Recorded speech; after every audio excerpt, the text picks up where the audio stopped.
some cool, great guys to my left and right here. I tapped in, I want to help you guys any way I can to help sharpen your axe and get better. That being said, I tapped in with one of my guys here, Martin Toma, who I'm really excited to have work with me today. Someone that's a Gold Club producer and again has done the darn thing. So excited to have both of us kind of tag team this and just go over a few points to help you with a few different areas. But something that made a huge difference in my career and many others in this career are these workshops, the idea of sharpening your craft, because again, you can always learn something new, you can always improve. And these workshops and just role play sessions, things like that, are hugely impactful. The times now, though, in all honesty, guys, July is here. It's right around the corner. The contest officially starts next week. Now's the time to understand that, again, momentum's everything. You want to build some momentum this week so that heading into the contest next week, you're on the right track and on the right course. At the end of the day, understand that everything we do starts on the phones. It carries over through to the presentation and through your close. One call can honestly change your day. One day can very sincerely change your week. A week can change your month. A month can change your year. A year can change your career here, but really, a month can change your life. All that being said, I'm excited. I'm hype. Sales is a transfer of energy. I'm going to bring it today. And again, I'm excited to have Martin Toma here. So all that being said, a few key points. We're going to open up for questions at various spots. So again, if you guys have anything prepared or on your mind or on your heart, we're going to talk about that. I kind of want to have about 3 different workshops this week. This is going to be the first one, where the goal of today, we're going to go over in depth on like the needs analysis portion. We're going to go into plan building a little bit, and we're going to start introing into closing and down closing. Another workshop I want planned here for probably Wednesday of the week is to do kind of what makes a successful presentation. I'm probably going to tap in with like Janelle and Brandon Miner. And we're also going to make that a focus of like converting, booking, and running our referrals. Because again, that's going to be something that takes your, whole career and exponentially grows it. Referrals have the highest pickup rate. A lot of us, we're killing these calls. We're in the call sessions. We're doing everything we can. Company average is you have to call about 30 to 50 leads to talk to a person. When you're calling referrals, Ken, Kat, Jasmine, Janelle, Brandon, they'll tell you you're usually talking to 4 out of every 10 people, if not 6 out of every 10 people. So which would you rather do, right? Call 50 people to talk to one or talk to 6 out of 10? Answer's simple, I think. So again, that's going to be something that I want to help you guys out with this week, probably on Wednesday. And then here, either Friday or Saturday, what we're going to do is do another closing workshop that's going to be very focused on rebuttals and down closing. So again, that's kind of the goal here throughout the week, is to help empower you and put you guys in a position to win. Sound good? All right, well, we're here now, so let's do the darn thing. Let's go. I'm excited. I got Martin here beside me and a few other leaders that I'll probably tap in with spontaneously to see what some of your opinions and thoughts are. But again, the goal of the day is kind of threefold. We're going to go over the needs analysis. We're going to talk about building attractive plans and then closing. Sound fair? Let's do it. Oh, I don't hear no excitement though, Mike. Let's do it. Yes. Heck yeah. Guys, again, understand you have the opportunity to make unlimited income here. Again, something I wanted to share real quick. I'm big on the AO media stuff and some of the stuff there. I'm not going to play those videos, but just understand that the time is now. Whether it's the actual contest itself with the My Month contest, we're broken down into categories here where, again, we're not all going against Daniel Paravicini. We're going against our peers, but at the end of the day, we're going against ourselves, because how the contests work, it's about beating your baseline by the most. So say I've written 35K in the history, right? And then I go out and I write 60K. Well, that difference is 25K, right? Say if Martin goes out and, he's written 50K before, and then he goes out and writes 75K, that's a 25K difference. I think my difference was bigger. Either way, the point being is that's how this contest is based off of. It's by beating your best by the most. So we're broken down into categories, with first, second, and third place people qualifying to, again, get an automatic trip to Ibiza. How freaking cool is that, to go to Spain for 4 days, expenses paid? That's incredible. So again, the contest and the company do some incredible stuff for us. Know what your category is. And again, know what your baseline is. We have a saying in this business, know your numbers. And again, everything, the reason why I played that video to get started, the why video, is because when you have a powerful why, it's going to propel you through everything. When you start with the end in mind, it makes the journey there that much easier. So these contests, it's a good opportunity for you where, again, there's the prize menu of all this different stuff. If you guys are newer in their business, your baseline should really be to shoot for this first time 20K, if not going for Gold Club for 50K. At 50K, you're getting an automatic qualification to go to Ibiza. But if it's your first time riding 20K in a month, over that 6-week contest, you're going to be entered into a raffle to win one of 6 spots to go there. So take control of your opportunity, shoot for the Gold Club because it's an automatic guarantee. If you've done Gold Club before, you have to set the sight on 75K.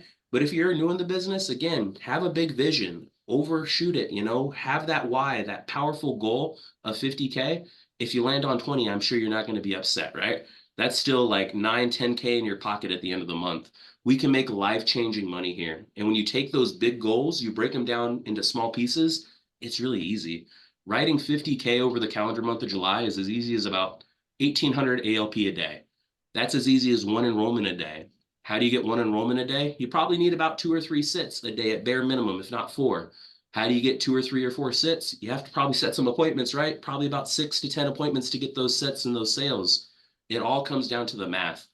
20K a month is as easy as just 5K a week. Does that make sense, guys? Break down big goals to small manageable numbers and it makes it seem easier. Something that I like to do, I'm going to do again this month. I don't have them right now to stop at the store. But last month for March, something that helped me, I put little Post-its on my wall of 5K. So every time I wrote 5K, I got that dopamine fix of whoop, ripping it off the wall, knowing that I did the darn thing. So we'll talk about that, maybe some of the July goals and how some of the leaders set those sites and what they do to achieve those goals here later today. But Martin, let's just kind of dig into it. Anything else that you want to intro with or kind of talk about before we get into it? Yeah, maybe a couple of things, Mike. First of all, correction on your end, Mike. I wrote Platinum Club, not Gold. So. Oh, dang. It's I meant to okay. ask you before we started. Double up. No, so since we are going over like the needs analysis portion all the way into like plan building and the close, I want to kind of stress one kind of quick important thing, and that's kind of building rapport in the beginning. Mm. To me, like that's the most important part of the sit is building that great rapport, identifying common interests that you guys share with a member, making them feel comfortable, gaining their trust. That will portray later on into the needs analysis and making them feel a little bit more comfortable to kind of share that information with you. So I know we're going with needs analysis to start, but very important to tackle that rapport early on. And also do it throughout the presentation, because when you guys do get to that needs analysis, you've gained that sense of trust from the member to be able to gain all that information that you'll need in the needs analysis to be able to use either against them or for them when you guys are closing. So Hey, you must have been trained by John Curry, one of my mentors in the business. He used to say anything they say in the court of ALP can and will be used against them. So I love that, Martin. that's true. Just real quick because you brought it up. Sales comes down to confidence and control. At the end of the day, those are some of the biggest pillars. But in sales, there's something called discovery. And that's what Martin's kind of highlighting there is that the point of that rapport is to build trust, credibility, but also to do some light discovery. That's so you can be assumptive and assertive throughout your presentation, but especially when you get to the close. So instead of asking these things, you're able to be assertive on these things. Martin, is there anything in particular in the rapport or intro or things like that that you feel like are important that you just want to touch on real quick? Yeah, sure. Maybe a few quick bullet points. So, like I was saying, determine the members' interests and connect over those shared interests when possible. Like for me, when I'm building rapport, I always like to talk about family. If they have any property, what they like to do that for fun, hobbies that they're into. Those are things that you guys can kind of open up with them, especially if you have common interests there. And use your best listening skills to find opportunities to be able to building that rapport. It's not all about us speaking. We want to be able to listen to the member, be all ears, kind of thing. There's something that may click or something that may say that you may be able to kind of grasp on or open up with them. And then obviously using like positive body language, making eye contact and stuff like that. All those points are kind of important when you're building rapport. And that's early on, right when the member gets on. So it's very important to kind of tackle it then. Uh, I know once you guys gain that and you guys are comfortable with that built rapport building, it's just going to give you guys that sense of confidence. And that's going to portray that sense of professionalism when you guys are speaking with the members. So 100%. I love it, Martin. Thank you very much. absolutely. Okay, very good. So guys, again, I kind of want to just jump right into a few things. And I'd encourage you all to take notes because again, you're going to get out of this what you put into it. Note taking is usually a habit or attribute that a lot of successful people have. So I'll probably share some of mine after, but again, I'm going to encourage you guys to take some along the way. There's a few kind of key points I want to get into before we get into the nitty-gritty of things. First off is understanding that life insurance isn't tangible. It's not something that they're going to touch, taste, feel. They can't they can't hold it in their hands, right? It's a concept, it's an idea. So it's very important to understand that when it comes down to selling life insurance, buyers are usually going to make their decision based on a few things primarily. What logically makes sense to them and the emotional tie you can contribute to it. Okay. So logic and emotion are powerful driving forces here in this business. Another thing I want you guys to understand is that when it comes down to making someone do something, because that's what sales is, it's an art of persuasion. It's not convincing someone to do something that they don't need, don't want, or can't afford. It's an art of persuasion and control. People are going to do things that they either need to do or that they want to do. And they're also very likely to do things that they feel are easy versus hard. So again, the more that you guys can kind of understand that logic and emotion play a key piece in sales, along with kind of understanding that our position, we can up our closing rate, up our success ratio by focusing on the needs and wants of the client, that's going to help propel you throughout all of this. And that's why that kind of highlights what Martin brought up earlier, whether it's their interests, their hobbies, their family circle, everything that we do in that rapport and discovery phase, all is going to carry out throughout the rest of the presentation and through the close. Now, another thing that's important to understand is that what we're going to talk about today is conceptual selling, the idea of assigning concepts or need-based closing. Everybody has life insurance. That's why we want to separate. American Income Life has built a history of, again, selling off of need and off of concept because everyone has life insurance, whether it's through work or otherwise. The challenge is 30 days after they leave, quit, or retire, most of their benefits are going to expire. So that's why we built a market share and a concept building around permanent benefits, the idea that these are coverages that'll be there for the rest of their life, no matter what happens to them along the way. Again, the other reason we want to, again, sell on concept or need is that, especially in trying economic times, some people are looking to downsize their outgoing bills, right? We sell on the basis of concept because they carry a more tangible meaning and a more, again, need-based or want-based sell. Because when the belt gets tight and they're wondering what bills they might need to want to like downsize or cancel, life insurance is typically pretty high on the list because, again, it's not something that they're going to physically hold, touch, taste, use in that concept. But when it comes down to it, someone is way more likely to cancel their $250,000 life insurance policy than they are to cancel their mortgage protection plan, their final expense plan, their income replacement plan. Those are all things that, again, are a lot more tangible and carry a lot more weight than just a $250,000 life insurance policy. Does that make sense so far, guys? Yeah. So again, main points, base it around them, always personalize it around them. Try to play to the logic, try to play to the emotion. You don't want to play too much to one and not the other, because if you give them all the logic in the world, then guess what? You're giving them all the information they need to then go shop around. While our rates are competitive, they're not necessarily the best out there. We, again, have the ability to sell on concepts and need that carry a lot more value there. So again, too much logic, they're going to shop around and go somewhere else. Too much emotion, you're going to sell them, but emotion fades, and it can fade kind of quick. Sometimes as soon as the very next day, where you might build a strong emotional connection and relationship with them, but if you don't play any logic into it, then the very next day or when they do the phone verification call, the client's going to say, hey, I slept on it, and while this all sounds good, the timing's not right for it, and that emotion goes, and then your sale goes. So again, you want to play to both. Does that make sense, guys? Yeah. And then again, personalize it to them, find out what they need, find out what they want, and then give it to them. That's all this business is, okay? All right. Any questions here kind of so far about that quick little spiel? Does that make sense for everybody? Awesome. Okay. Now, what I want to get into here is the actual needs analysis of this. So I kind of got it started. Most of us are sitting with a senior clientele, so I've kind of built the start of a needs analysis around the senior clientele with Jack and Mary here. Most of our clients are going to be retired. If they're not retired, that's okay. Let's actually say that Jack's still working. Okay. I usually put yes, but I also like to find out their occupation. Let's say that he's an electrician. So I'm going to go ahead and put that here. Okay. And then Mary, she's happily retired. She's kicking her feet up these days. Now, that being said, the idea of the needs analysis here is to, again, identify areas of concern with the client. What are their areas of concern? What are their needs? What are their wants? That's why before we even get into the needs analysis, we have that transition to the needs analysis, where this is always kind of like a pet peeve of mine. The best way to overcome an objection or overcome a rebuttal, and you guys might notice if you've seen me present, I don't get a lot of objections. I don't get a lot of rebuttals because I plan throughout my presentation seeds of success and pre-rebuttals, where the best way to overcome an objection is to never get it in the first place. So an example of what I'm giving you here is that individual basis tie down, where you're saying, hey, John, they have a sit down with you on an individual basis because they realize every veteran's different. Some are singles, some are married, some have a lot of kids, others don't have any at all. But that's why they have a sit down with you on an individual basis so we can customize your benefits to fit your individual needs. That makes sense, right, John? Great. John just gave me the green light to go through all of these next questions without any issue. And if he does give me any pushback, I'm able to say, John, what do you mean? I just explained it to you. I'm asking these questions so we can personalize your program to fit your individual needs. I hope that makes sense.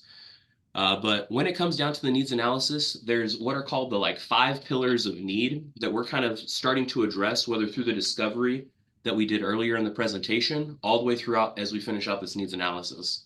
The first need for everybody is the concept of funeral and final expenses. That's because we are all going to die. I hope that's not news to anybody. But again, the client that you sit down with, they can pass away the very next day. I've seen it with a few of my agents and even myself. And that's why we have to have a sense of urgency and a sense of confidence and purpose whenever we sit with a client. That again, we're there to help them. We're going to leave them in a better place. So all that being said, funeral and final expenses is the primary need. That's something that you're kind of identifying throughout your discovery process as early as the survey, where we ask them, are you planning for a burial or cremation? Why do you guys think that's important that we ask them if they're planning for a burial or cremation? The amount of coverage they may need. Bam! Exactly. What do you mean though, Kelly? Like, what if I want a burial versus a cremation? Like, what's the difference? Burial tends to be a good bit more expensive than what a cremation is. Typically 2 times as more. It's going to vary based off of their region. You know, there's some states like Iowa where the average cost of a cremation in Iowa is about $6,000 versus, you know, other states like Nevada. The average cost of a cremation is like $1,000 there. It can really vary based off of region and kind of who they go through. But typically, yes, exactly like Kelly just said, people that want an earth burial, they're typically more expensive to do an earth burial than to do a cremation. So again, that's an area of need for the client. Now, as we go through our discovery, we're also able to find out, well, what preparations have they already made, right? If they're a veteran, there's some preparations made for them, but are they going to use them? When we go through those 3 facts of like, you know, they basically provide a plot and a headstone, you guys should understand that Google is your friend. If you had a chance to watch Ken Katz's recorded presentation that we did, he used Google pretty effectively in his close, if you guys saw that. But, you know, use Google as a tool for yourselves. Do personal research. This is something that Mark Duchai did early in his career that helped made a difference when his sales process. What are examples of final expenses? What goes into a funeral? And you're going to see Google will tell you a pretty long list that there's a lot of stuff that goes into it, whether it's the embalmment, the casket, the service, the obituary, estate fees and taxes, closing costs on homes, or whatever else might be. We don't just pass away getting a drink of water in the middle of the night. More often than not, we have long drawn out battles of medical emergencies, illnesses, and sicknesses. Those things all cost money. Those are all areas of need. So funeral and final expenses is a pretty encompassing thing. Make sense? Know it so you can use it. Facts sell in this business. Other pillars I'm going to touch on before I pass it over to Marty to see if he has anything to say on it. Income protection is another huge pillar of need, especially if they have a dependent. Realize these 5 pillars are going to vary for everybody, but the first one is going to be the same for just about anyone and that we all pass. Now, if I'm a single guy that's kind of a hermit, income protection is probably not going to mean much to me. But if I have a wife or kids, do you think income protection is important to me? Probably so, right? Because when I pass, what goes with me? My money. Things can change the very next day. Even that single guy, income protection can still be kind of important. As an example, I lost my dad when I was 18. I don't know if you guys have heard the story. It doesn't matter either way. But he passed away on like the 14th. Social Security typically pays out like the 16th to 18th of the month. I was hoping as an 18-year-old that when he passed away, we could use that Social Security that was supposed to get deposited into his account just the next few days to help pay for his cremation. We weren't looking to get him a mausoleum or anything crazy, but I needed help taking care of his arrangements. I was hoping that the government would help me because he passed away on the 14th. His Social Security is supposed to come in on Friday. Well, hopefully it's there. It wasn't. Those things are gone the very next day. If it's a husband and wife and they're on Social Security, how it works out, they're always going to keep the higher of the two to make it easy. Say John's making $2,000 in Social Security, Mary's making 1,000. If John passes away, Mary's going to take over his 2,000, but her 1,000 is gone. It's not like the government's going to knock on the door and say, hey, you can keep it for another month or two, but can I get that back whenever you're ready? No, it's gone. Say that Mary passes away first, John's going to keep his 2,000, but that 1,000's just gone. Seniors are on what typically? We call it a blank income, a fixed income. They're used to budgeting bills off of a fixed income, but that can be gone the very next day. So that's why concepts like income protection can be personalized to fit their situation, whether they're a working family and we're saying, hey, a true income replacement, that John, you're working 40 hours a week. And, if you tried setting aside $4,000 a month, guess what you'd have to do? Set aside $4,000 a month to do that. But at the end of the day, you can't because you have bills, you have a family, you have all these different things. Well, guess what? You can set aside $167 a month, and we're going to make sure that your same $4,000 of income keeps coming in, month out for 12, 24, 36 months, however long we need to do it based off of their age. I'm sorry, I'm really hype, I'm passionate, I got some energy going. But again, that's the idea here. Which would you rather set aside, Daryl? $4,000 a month for 12 months to protect that income, or $167 a month in, month out, to make sure that when you pass, your family gets that same $4,000 for a year? That 167, man. Right? The choice is simple. And again, it's as simple as that, guys. Income protection is a big area of need, especially for working families with dependents, but for seniors as well. There's more intricacies that we can go over in the future. Maybe I'll save it for that closing workshop next week. Things like pension protection. Again, at the end of the day, we like concepts because concepts sell. What's the biggest bill for most of us at the end of the month or beginning of the month?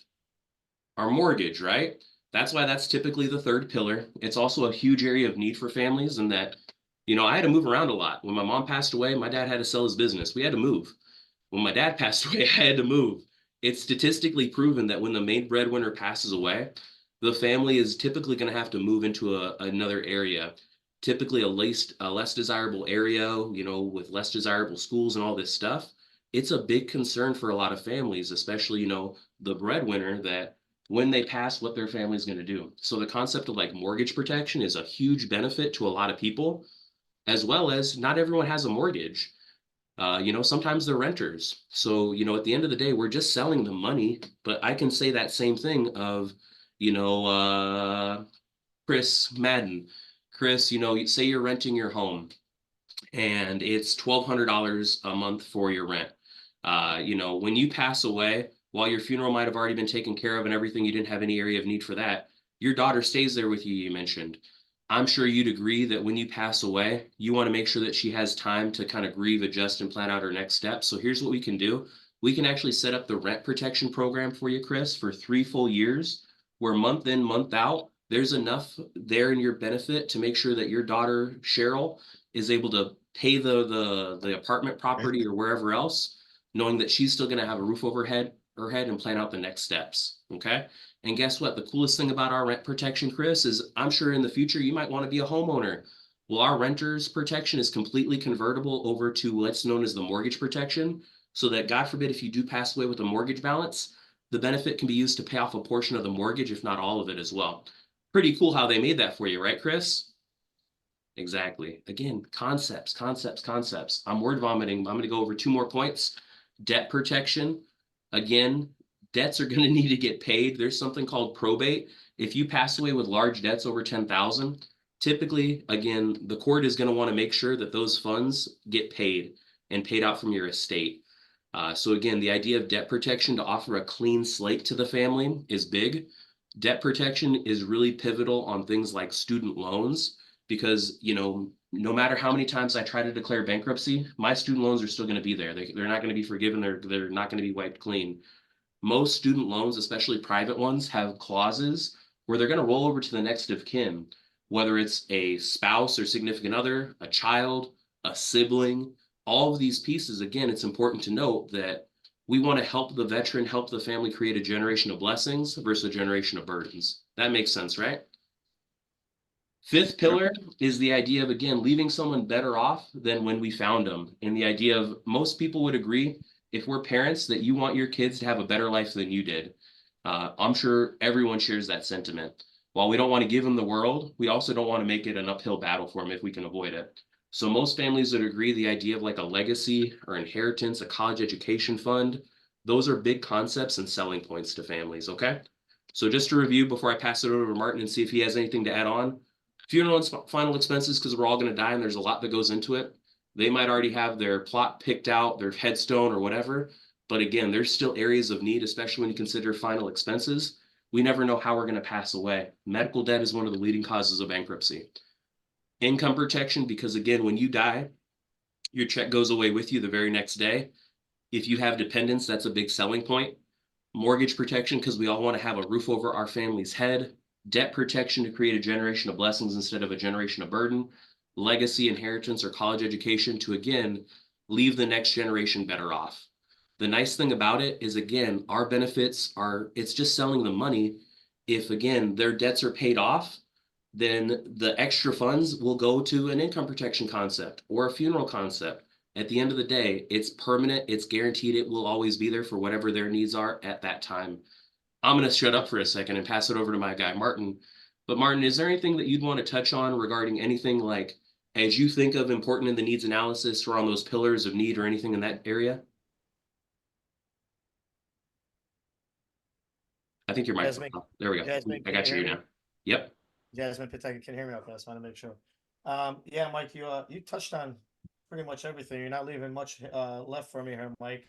But no, yeah, like Mike was saying, guys, going over all those protections, all that stuff we're going to be gaining in the needs analysis to either use for them or against them.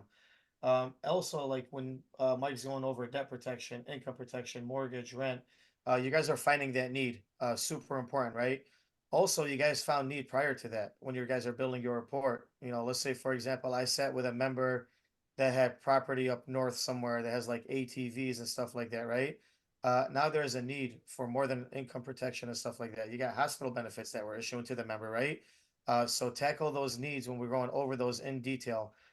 Painting the picture in the close is so important. And you guys are only going to be able to do that is if you guys do gain a proper needs analysis. Now, you guys might say, how do we set up a client to make them feel comfortable enough to share that information, right?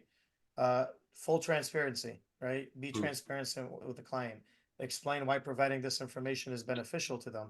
Like Mike was saying, we're going to try to build a plan customizable to fit their individual needs, right? We're making them understand that. It's got to make sense to them for them to feel comfortable to share that information. This information helps build that plan that Mike was talking about. Building that great report in the beginning with the member, having a presentation where the client is fully engaged. You know, if they're not engaged and they seem like they're in control, guys, you got to reel them back in. You got to be in control. And that'll happen sometimes throughout the presentation where they're going to be a little less engaged or start talking to a family member that's at home or just kind of walk away from you guys, right? Reel them back in. It's important to gain that control. Again, when you get to the needs analysis, they're going to feel more comfortable sharing that information with you. You got me hot, Martin. I love it. The idea of tie downs are pivotal, right? I Yeah. usually relate it back to like Martin's a father. Martin, imagine if you went to Disneyland with the kids, which I'm sure after July, and you make a whole bunch of money right in Platinum Club again, maybe even Diamond this time around. You're probably going to want to take the kids on a trip. Imagine if you walked around Disneyland with the kids and, you know, you didn't check in with them for an hour. Lord knows where they could be, right? But you probably saw there was something viral on Instagram recently, like a dad walking with his 6 kids on a leash. That's a tie down. He knows where his kids are. He's able to check in with them whenever he needs. That's the idea of what we do when we present to clients is, again, tie downs, like Martin just mentioned, are so pivotal because if you go from the start to the finish without any, you're not going to know where you lost them. But again, if you're checking in, if you got them on a leash every couple of minutes, every couple of areas, you're going to guide them to water, so to speak, right? That makes sense what Martin's getting at. Tie downs are important. We're going to touch on that a little bit more as we go through presenting an option. Okay, so Martin, let's just kind of go ping pong a little bit here and go through the actual nitty gritty of filling out a needs analysis. So Martin, again, I want to get you involved here as much as I can. So do you want to maybe go through how you go through your needs analysis here? I think I can even like share my, can you request access to like remotely control my screen? You should be able to, if you know what I mean. Yeah. And you can fill it out however you're going to do it, brother. But we got a nice little situation with Jack and Mary, and I can be Jack and Mary. Gotcha. How do I do that, Mike? Request access. Let me see if I can like right click on you and I like, got it. you got it? You found it? Okay, there we go. Okay. So yeah, you should be able to like edit my screen. If you can't, we'll figure it out. But go through it with me a little bit, what would you do to fill out a needs analysis, you think here, Martin? Yeah, so can we go to the screen above this where we're collecting Medicaid? Yep, right there. Perfect. Okay, and I'm able to kind of change this around. Right. Yep, you Perfect. should be able to. Okay. Yep, full control. So both these members are seniors, I think, correct? I was looking Yeah, at both their age, Mike. seniors. Yeah. Yep, they're both seniors. Okay, so transitioning to this point, obviously we had the read off letter, and we're getting to this point right here. Very important, coming into this section. So the next benefits, guys, are by far the most important. They are the permanent benefits. Now, Mike, just because you are a veteran, does not mean you guys can automatically enroll into this program. You guys would actually still have to qualify, meaning if you guys are too high of a risk, they can't let you guys in. So I just have to ask you guys a couple of quick questions. Sound fair, Okay. Mike? Yeah, it's fair. Okay. Now, Mike, any kind of a terminal illness, Alzheimer's, oxygen use? No, none that Mary or I can remember. Gotcha. Okay. This question pertains to the both of you guys as well. Any internal cancer during the last 2 years? No, not the last 2 years. Mary had breast cancer like 7 years ago. Thank God she's still with me. Oh, wow. Okay. Yeah, absolutely. So you said Mary had breast cancer? Notice how he's taking a down. note right there? He's going to use that later if he needs to. Yep, I absolutely. can tell. Jot that down, guys. Any kind of information they give you guys, jot it down. Hell, you can even type it in over here. Mary, breast cancer, and you said 7 years ago, right, Mike? Yeah, she's been 7 years cancer free. 7 years ago. Awesome. Okay. In the last 2 years, have you guys had a heart attack, or a stroke? No, nothing like that. All right, very good. And then any kind of tobacco or marijuana use in any form? No, when Mary had cancer, I decided to quit. Oh, you guys are just no all across the board. Hey, Mary, what's the secret? Staying healthy at an older age. Kind of we try.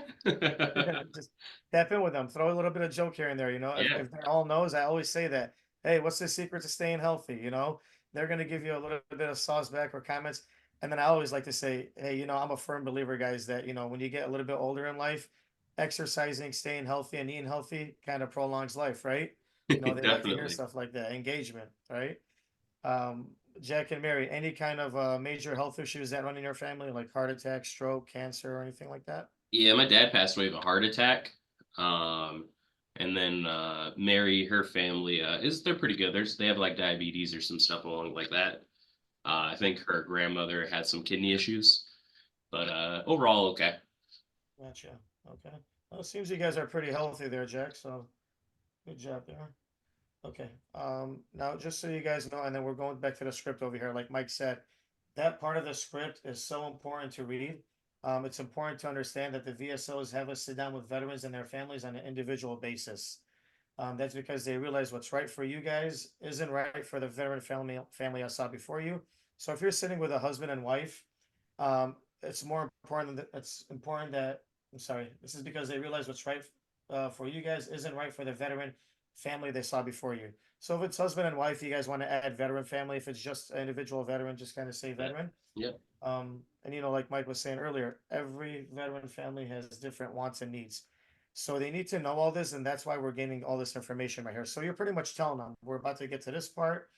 We need this information to customize this plan to fit your individual For needs. you, not for me. Martin doesn't need this. The Jack and Mary need it. Again, we're personalizing the benefit not for Martin, but for Jack and Mary. So that individual basis tie down is pivotal. Yeah. Keep it going, Marty. And that's why I iterate that, guys. Like it's so important to stick to the script. I have this script memorized. Mike has it memorized. I'm sure, Mike, you still have the script in front of you when you're presenting for that peace of mind. Because I like reading the script word for word. To me, it's bulletproof. I think it's flawless. I veered away and off of the script in the past, and it didn't work in my favor. So I always find myself back to the script word for word. Yep, That's it word for works. word. A proven process gives proven results. I love it, Martin. Thank you. Yep. And shout out to Mike. He's the one that put the script Hey, together. He teamwork had makes the dream work. a Goes lot of all of us. insight over here on this. So yeah, so kind of gaining that information, right? We went over everything. We got their medical information. We got their prescriptions. Sometimes I'll even, Mike, I'm not sure if you do it.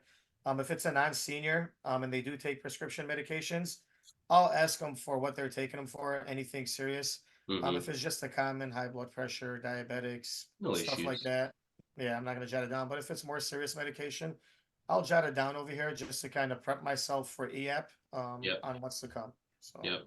I'm going to touch on qualifying and some other pieces, I think, on Wednesday when we do that kind of successful presentation workshop. So yeah, let's get into the needs analysis here. very good. Very good. Okay. Obviously all this information is filled in because I gained it from them. I'm gonna know if they have any dependent children or not. That point will be checked. So Mike, I'm sure there's no dependent children, correct? No, they're all grown. Gotcha.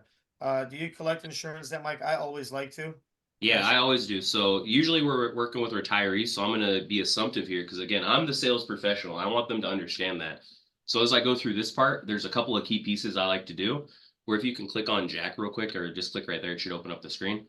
Yep. Jack, with you and Mary being retired, probably no life insurance through work, but Jack, had you set up anything outside of work at all? So Martin, I'm gonna role play with you. Jack, with you being retired, probably no life insurance through work, and I'm just gonna start putting in zeros. But with you and Mary being retired, had you guys set up anything privately at all, Martin? Yeah, we actually have a policy outside of work. Mary and I Okay. both. Good. Okay. Do you know what type these? I want you guys to write this down. These are great follow-up questions. Do you know what type of coverage it is and what the face value is? Yeah, so we both have a term policy that we got like 6 years ago. Okay. Just ballpark. What's the face value? We have 50K each. Okay, great to have. Just understand term, short for terminate. So great while you're young and healthy like you are, but just make sure you review when that coverage is set to expire. Now, if Martin, let's pause real quick. If I said that first question, do you know what type of, I usually like to do a pre-rebuttal. Martin, I'm not going to put a hit out on you, but do you know what type of coverage it is and what the face value is? Sometimes, like Martin, they're going to know about this stuff. But another note I wanted to share with you guys is that there's 80 different types of life insurance. They didn't take the insurance exam like you guys did. Understand that at the end of the day, you know more about this stuff than they do, very likely, okay? And if you don't, you need to learn more. But anyway, first question was, do you know what type of coverage it is and what the face value is? Oftentimes they're going to say no, or they're unsure. They might know the face value, but not the type. So another follow-up line of questioning, Martin, is that something where the price has ever changed or the coverage is ever set to expire? And they're either going to say, yeah, the price has changed, or I don't know, I think it expires or it's reviewed when I'm 80. Okay. That's a good way to identify. Yep. Go for it, Martin. You can ask them if it's life or term, some or whole life or term. Yep. Some may know when you ask them those two questions, some may not. But yeah, if they don't know that, like Mike said, is it set to expire? Because that'll Yep. be very telling as And well. does the price ever change? And then if the price changes, that's likely a term life product. If the coverage expires, it's likely a term product. If the price doesn't change, it still might be a term product because remember, there's something called like level or fixed terms where it's a set price until a set point until it goes up in cost at that time when it renews, or maybe it doesn't, it's not renewable. A final follow-up question that you can ask someone is, are you able to borrow against it? Does it build cash value? So, those are some pivotal questions that you can kind of ask a client to help, again, put yourself as a advisor and professional and not a salesperson, right? So again, in this area, I'm going to ask, do you know what type of coverage it is? Do you know what the face value is? If they do, great. They're knowledgeable on their benefits. If they don't, I'm able to use the discovery earlier and say, wow, Martin, if you don't know what you have, how is your daughter supposed to? So you obviously see how important that information in your estate guide that we went through earlier. Important to list everything there accurately. But do you know, are you able to borrow against it, or does it ever change in cost? Is it ever set to expire? And I'm going to move on, but that's good ways to kind of identify the different types of insurance. Yeah. Now, Martin, I'm going to just move on right here real quick and say, Martin, do you and Lena, do you guys currently rent or own your home? We own. Okay, just ballpark, Martin. It doesn't need to be exact about how much is left on the mortgage. We have about 56K left on it. 56. Okay, congrats to you guys are paying it off. This is Oh, the yeah. piece I wanted to give you guys. Do this every time. So Martin, it definitely makes sense then that the life insurance you currently have, that's to help pay off the mortgage in case something happened to you or Lena untimely. Is that correct? Yeah, that's why we have it in place. Spend their insurance for them. Martin might have felt really good that I don't need to talk to this insurance guy. I got insurance, so I don't know why you're here. But when I spend his insurance for him, I'm the professional and I've opened up the doors for a massive area of need where he might have thought again he was fine, but already he's 6K on the whole. He thought he was good. He was 50K in the black. But we're 6K in the red right now, and I haven't even talked about putting you in the ground or anything else, right? Again, this opens up a huge area of need where I did not ask him, do you have insurance to pay off the mortgage? I'm the professional. I'm the advisor. Obviously, Martin, the insurance you have is to help pay off the mortgage when something happens to you, right? Absolutely. Being Boom. some- Okay, I just wanted to jump that in there. That's something I do every single time. And again, I would encourage you guys to put on that advisor hat, that professional hat. Don't ask them if they have insurance. Tell them what their insurance is going to be used for. Absolutely. Martin, do you do something kind of similar? Do you agree? Yeah, no, I agree. And we talked about rebuttal killer guys. Asking that insurance question if they have it. Huge. That's the biggest one you guys are ever going to encounter. The reason is if you don't ask them or don't want to find out, when you go to pitch the plan, they're You're first gonna thing find they're going out. to say to you, "Hey, we already have life insurance. We already have life insurance." I And love then it. just opened up a can and a whole rabbit hole you don't I want to go love down it. at that point. So That's so true. It's so true. College education, I usually am quick here. If they have kids over the age of 18, I'm going to be assumptive and assertive saying, kids are grown, you're probably not worried about a college education fund, right? But again, if Martin was a working guy with young kids under 18, I'm going to use this as a point of concern and notice my tone. Martin, have you set up anything college education wise for your girls? no, I actually haven't, Mike. No. Okay. Well, we'll talk about that a little bit and see what opportunities or options are available to you. Now, you mentioned that you and Lena are married. How long have you and Lena been together now? Oh, quite some time, man. We're celebrating our 15-year anniversary this year. God bless. I've been with my wife 10 years. What's the secret? Just happy wife, happy life, man. Is it? Hey, make sure, Lena, happy spouse, happy house. It goes both ways, okay? Now, Martin, the VSO bases everything off of income and affordability. God forbid these benefits are taking food off the table. They will not let you do it even if you wanted to. With that being said, just ballpark, it does not have to be exact. About how much would you say that you currently take home on a monthly basis? Just ballpark. You said everything coming in? Yeah, so I mean, counting Social Security, pensions, retirements, you're still working right now. So I mean, count your active income and if you're on disability or anything like that as well. Just ballpark for you only. For me only, it's right around 4,800. Okay. And again, that's counting like your active income as an electrician. That's also counting like your VA disability. That's just my income, 4,800. Okay, so again, that's everything coming in on your side, right? No, I have some disability coming in too. Okay. Again, we want to account for everything because that's what the coverages are based off of. Just ballpark, what would you say your total income is, counting anything like residual, disability, or anything else? I'd say right around 7,300 a month total. Okay. And then that's on your side. And then Miss Lena, just ballpark about how much are you taking home on your side in retirement? I'm bringing home right around 1,800. Okay, very good. Again, not to get in your business, just making sure your benefits are customized to fit you. Notice, guys, again, I broke down their income. I didn't just take it for word of mouth off the initial try. I want to dig in because again, 4,000 of income to more than $9,000 of income is a huge difference. I got the green light to show them a plan that's really going to help them. And again, right, if the income's low, they still need it. If that, in fact, they might need it even more than someone that has high income because if they can't afford to pay their bills, how is their family going to afford to put them in the ground and anything else that comes with it? But breaking down their income is pivotal. Martin, is that kind of how you handle breaking down income? Or I'm going to pass it over to you to do this last little bit if you don't mind. How do you break down the income and break down debts? Yeah, kind of just like you said, it might be very detailed. They may kind of give you income. They might think work income, like I did with Mike. I kind of maybe geared Mike towards asking me, so break it down. Is that everything you have coming in, whether it's retirement, pension, social security, disability, work income, 401k? Be detailed. Ask every single one of those. They might forget what they have coming in. Yep. It might just be a direct deposit and they might forget, but when you ask them, it's going to click and you're going to get that true number from them. And very important to collect that number in the needs analysis, not at any point earlier. because Yep. that's why it's the last thing that's on here. So Yep. just be very detailed and thorough. Mike, you did a great job with it. I kind of gave you my work income and you tackled Yeah. getting the rest out of me by being detailed and asking those questions. So yeah. And just to understand, guys, it's important that we do find out all those pieces because every piece of income pays out a little bit differently or follows through to the family a little bit differently. Things like a pension might have what are called survivor options. Not always, because an option with that is no survivor option. But sometimes a pension is going to pay out for half of the face value to the widow or the surviving spouse.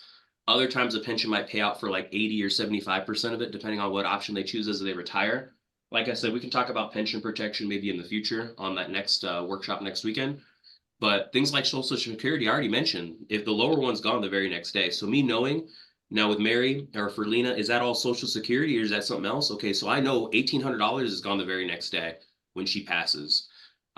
Things like his work income, again, are important to know, but again, gone the very next day.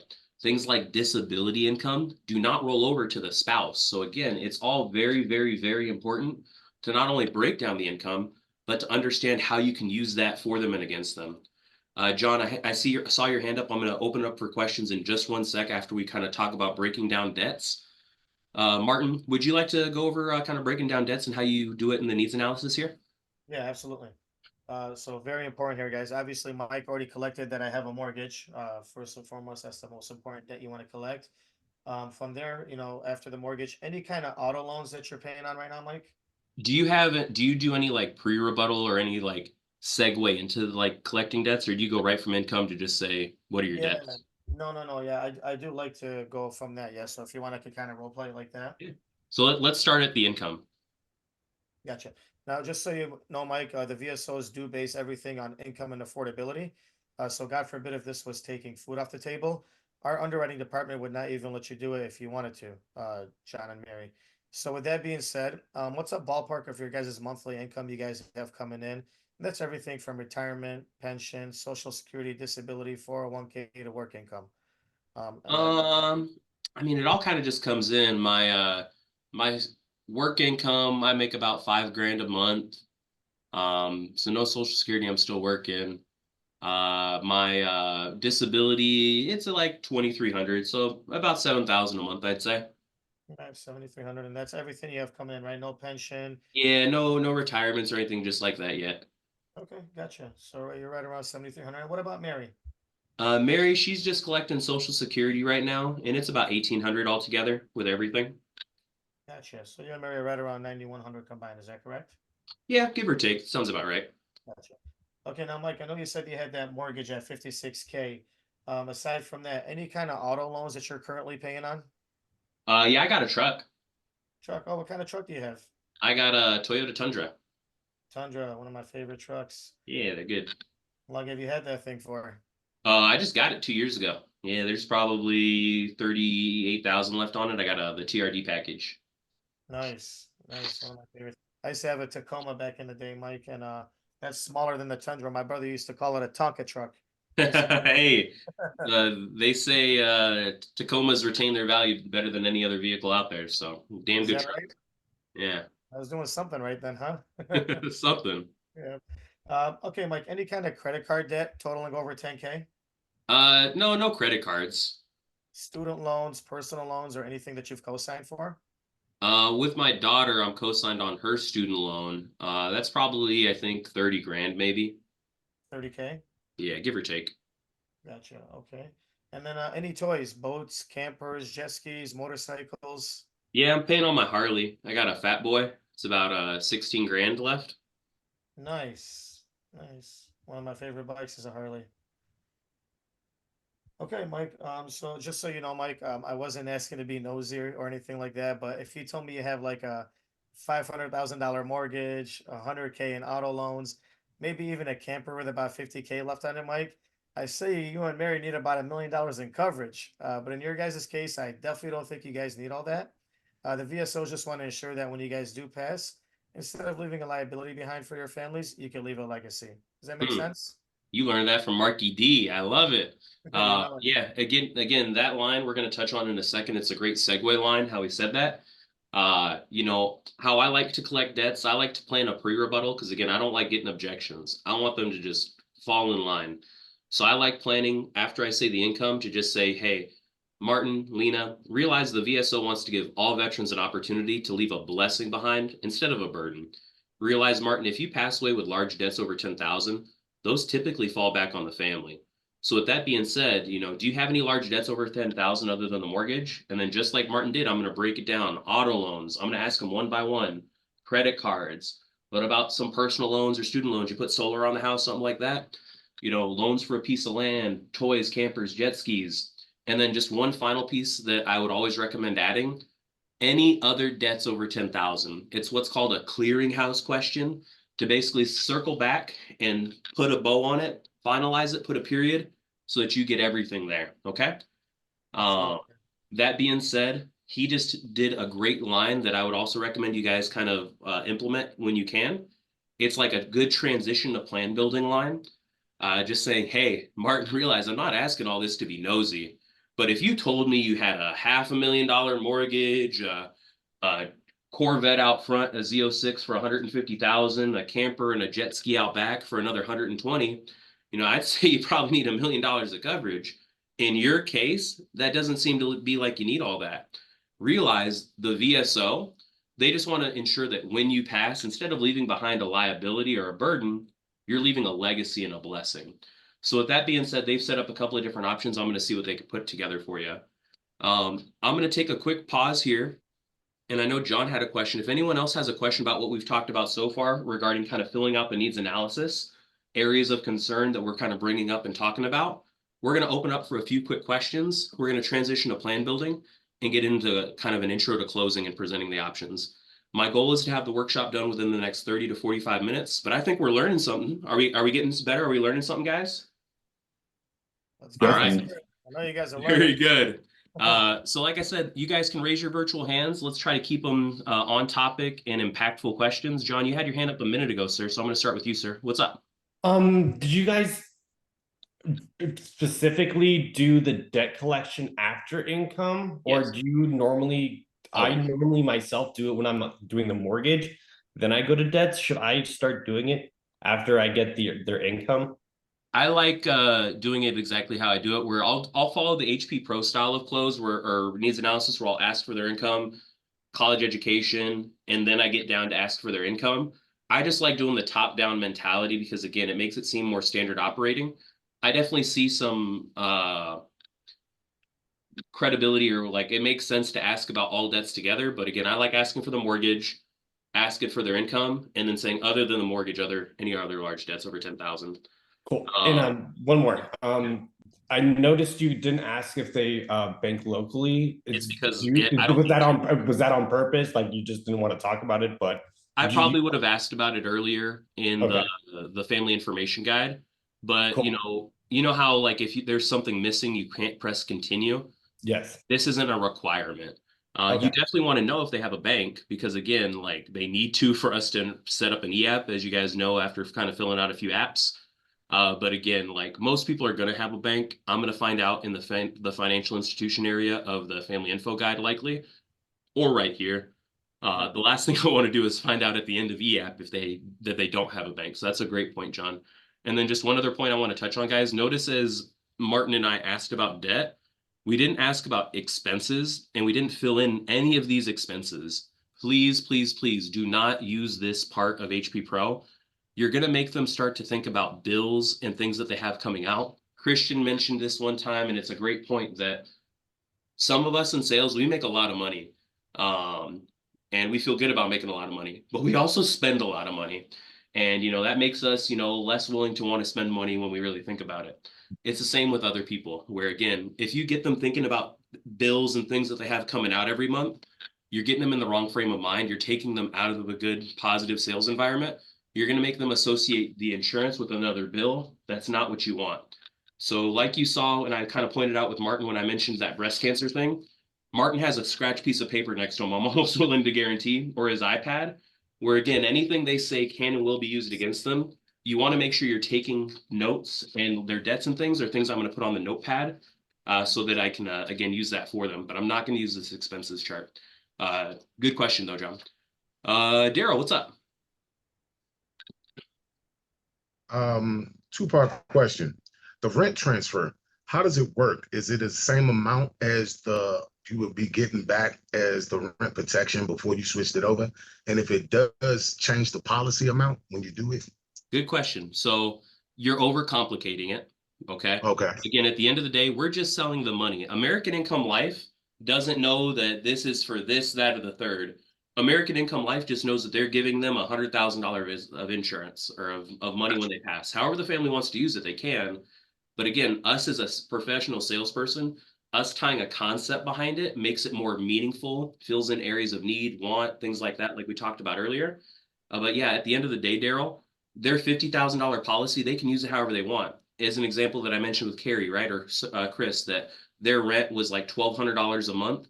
Well, all I did was open up my calculator real quick and do 1,200 times 36, because 6 months and 3 years. That's Yes. 43,000. I just gave her a reason where even if she was giving me all this stinky stuff, BS that I don't need insurance, my funeral's taken care of, I just opened up an area of need for a $50,000 policy. Does that make sense? Yep. So again, at the end of the day, we're just selling them money, but if we can tell a story with that money, it carries a lot more weight. You said you had a two-parter. Did I address both parts by chance, sir? Love it. All right. Martin, how you doing today, sir? What up, guys? What up, no beast? Give me some sauce. What's up? Just wanted to ask, are you guys like using like the same rebuttals on like every like client that you sit with, What do or you mean by no? that? Like what the rebuttal that you said, oh, so if you had like a Oh half a yeah. million Oh dollar yeah. Every mortgage, single time almost where I'm like, I'm going to paint a story. If they have a $500,000 mortgage, I'm going to say maybe a $750,000 mortgage or whatever. But yeah, I'm going to use that same, I love using that. You had a Corvette Z06 in the driveway and a Harley in the garage, or maybe Yeah. a boat out back. I'm going to say that every single time. And again, the idea of that transition to plan building phrase, that not to be nosy line, is again, it sets you apart from a salesperson. Because guess what? A salesperson is going to want to give them $1 million of coverage.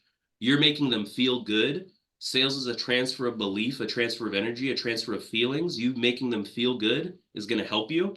So you basically are setting them at ease, saying that, hey, I don't think you need a lot of coverage, but you definitely need some coverage. And the VSO sets up a couple of options I'm going to share with you in a minute.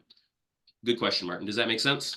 oh yeah, it does make sense, and like it makes them feel like you're in their side, like Boom. That I'm an advocate. I'm a friend, not an adversary or an enemy. Exactly what we want. And we're going to touch on that in a little bit, Martin. Thanks for that. All The right. one, the only Horace Pope. What's up, sir? What's going on? I appreciate Mike and Martin. Thank you guys for doing this workshop and taking the time with us. My question, I know it is uncommon, but there are folks that will say that they don't have any coverage in place. My question is, what type of reaction or what questions would you ask them in that case? Good question. You know, we kind of touched on this a little bit where I kind of touched on my tone of voice about the college education thing with Martin, but kind of similarly, you know, let's kind of role play that maybe, Horace. You know, Horace, you know, you said you and Lena are retired, or you and Mary are retired, so no life insurance through work, but had you set up anything outside of work at all? No, I don't have anything. No? No policies or coverage at all for you? No. Okay. Well, we'll talk about what some of your options might look like today, and then I'm going to continue to kind of move forward. But notice how I kind of bring up some concern in my voice, I guess is the right way to say it. Yeah. You know, I've heard people ask follow-up questions here sometimes saying, well, is it because of something medically or financially? I don't want to get into that can of worms really. But again, I'm going to kind of express with my tone of voice saying that, you know, okay, well, really nothing there for you at all. Well, we'll see what this VSO can help you set up, or, you know, we'll talk about what options might look like for you. Because I do want them to know throughout, I don't get the rebuttal that some of us get saying, I didn't know this was about insurance. Because like Martin said earlier, he's using that whole rapport piece, the whole intro piece. I'm planting seeds that today we are going to be talking about benefits, about insurance. So again, I can be straightforward here saying that, you know, we'll see what sort of different benefit options might be available for you today. Yep. Good question, Horace. Any other questions on this needs analysis phase before we move forward? What's up, Giselle? So kind of to piggyback on Horace's question, like if you get the rebuttal asking, oh, I don't have any insurance because I don't need it because they have everything paid for, they have a trust fund and all this stuff, like how would you still combat that? Yep. So good question. And we're going to kind of address that in just a minute, maybe, Josie, as I go through the C1 area. Okay. So yeah, pretty good.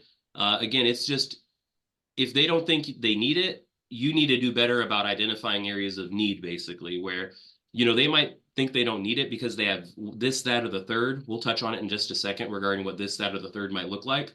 But again, just identifying the need, the concern, building it up, we can, again, open up that door and that avenue.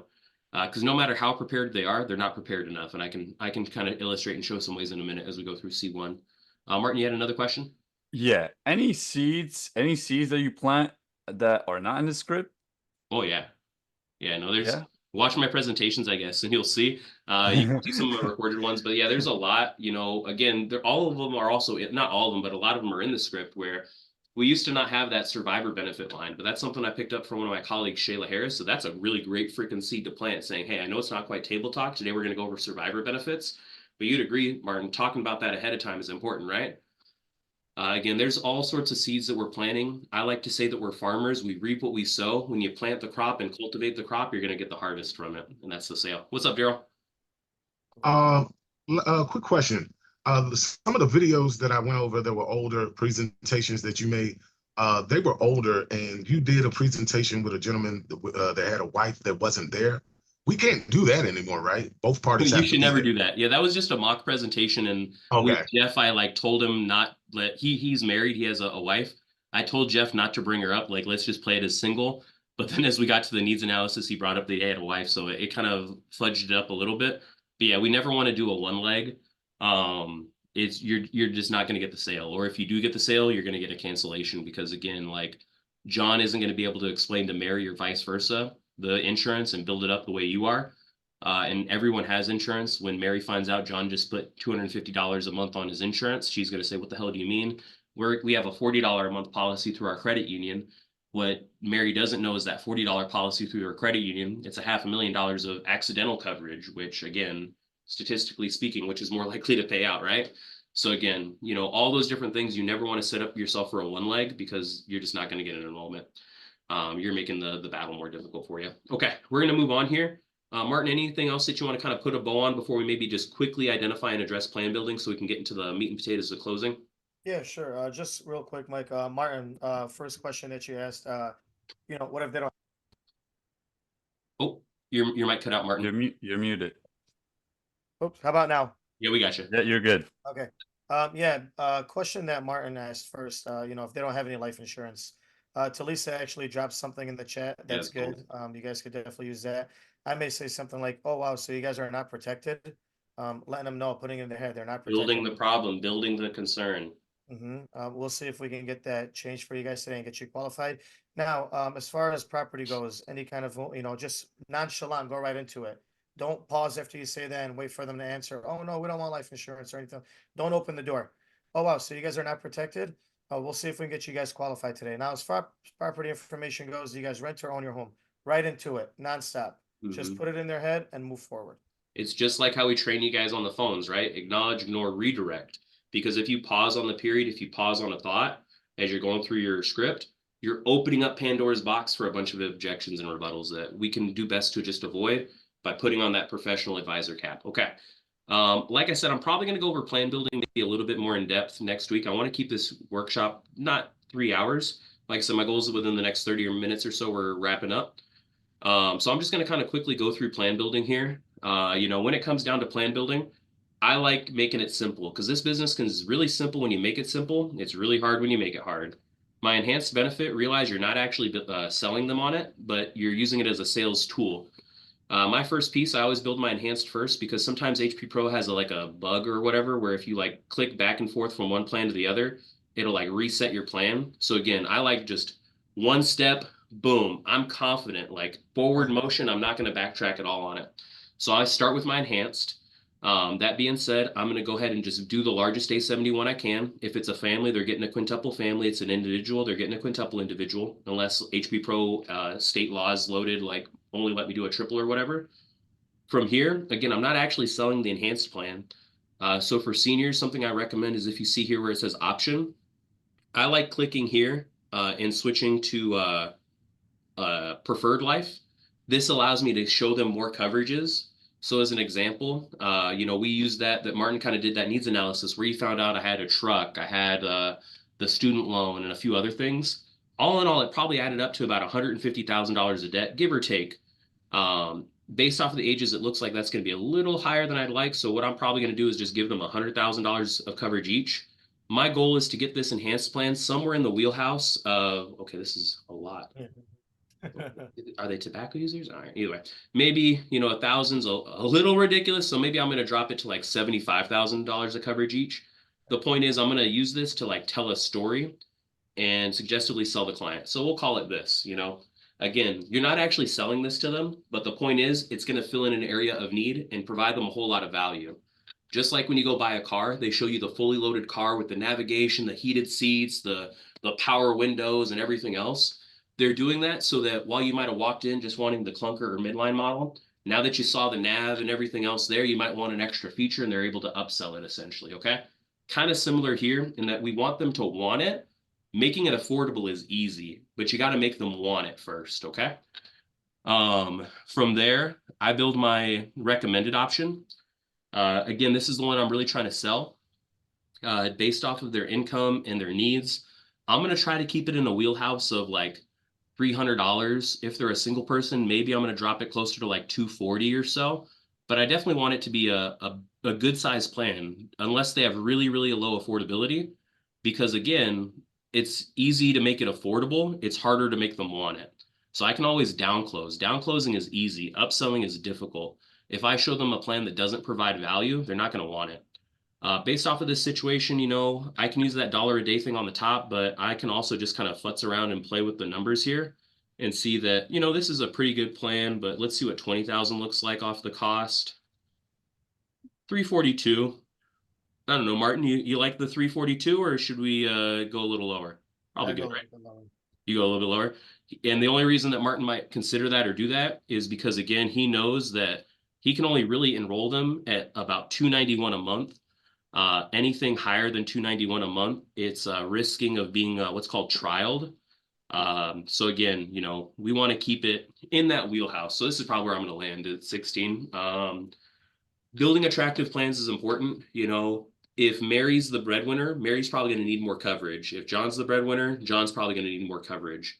With seniors more so, even coverage amounts are good, but just make sure, like in this case, that Jack's making a lot more money than Mary. I'm definitely not going to give Mary more coverage than John. It just wouldn't make sense because John's probably not as concerned. His need or want isn't making money off Mary passing. It's just about making sure that when he passes, Mary's taken care of well, and that when Mary passes, he has enough to essentially put her in the ground or take care of what's important. That's the standard with most people we sit and sell.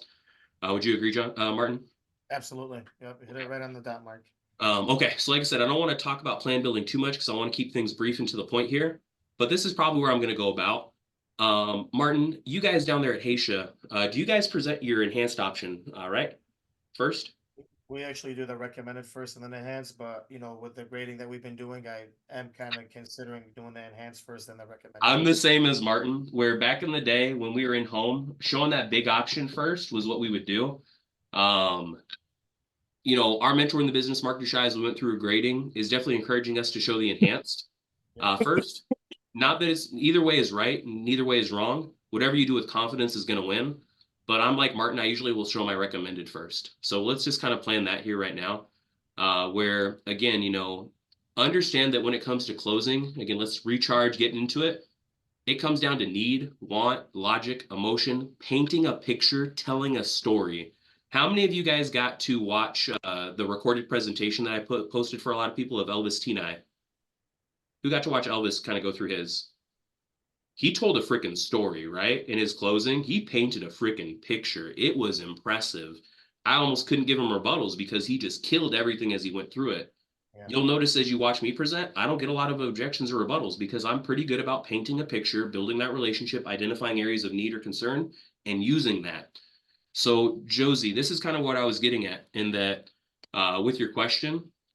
If you're getting someone that says they don't need insurance, it's because, just to cut it straight, maybe they don't need it, but you probably also could have done better about illustrating the need, painting the picture, building it up. That's what C1 is all about. C1 is about building the emotion, building the need, and killing the objections.